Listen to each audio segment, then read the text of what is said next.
فهل يتخلص الله من البشر وبالتالي يتخلص من شرورهم؟ لكن الله صالح وجعل خلاصه بدون التخلص من البشر.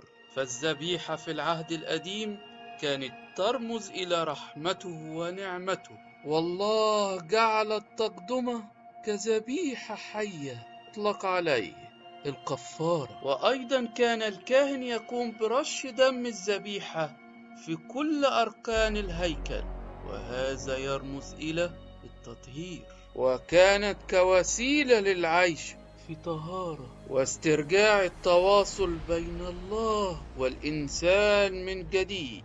ولكن أشعياء ذكر أن ذبائح شعب إسرائيل المستمرة أصبحت عادة بلا توبة حقيقية، واستمروا في شرورهم وازدادوا في فعل الخطية كسدوم وعمورة وظلموا المظلوم. لذلك كان أشعياء ينتظر من سيأتي ويتعامل مع شرور البشر بطريقته الخاصة، ويهب حياته كذبيحة لهم، ويتألم ويموت من أجل خلاصهم. وتلك النبوءة تنطبق على الرب يسوع الذي تألم عنا ومات على الصليب. يا أبتاه،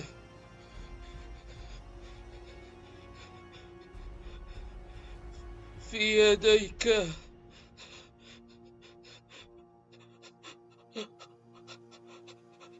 أستودع روحي.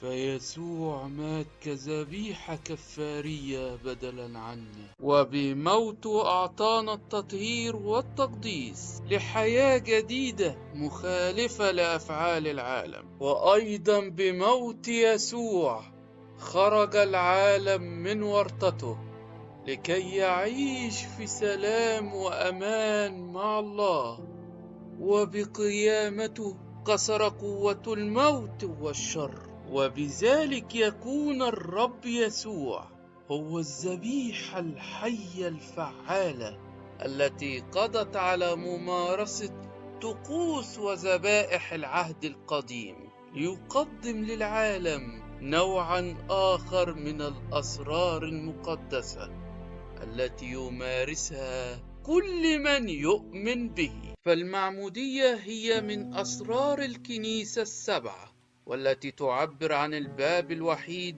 الذي ندخل منه إلى الإيمان بالمسيح، وأيضا مثال لموت المسيح ودفنه، وأيضا سر الأفخارستية والذي أسسه الرب يسوع ننال منه الثبات والحياة الأبدية. أنا هو الخبز الحي الذي نزل من السماء، إن أكل أحد من هذا الخبز يحيا إلى الأبد.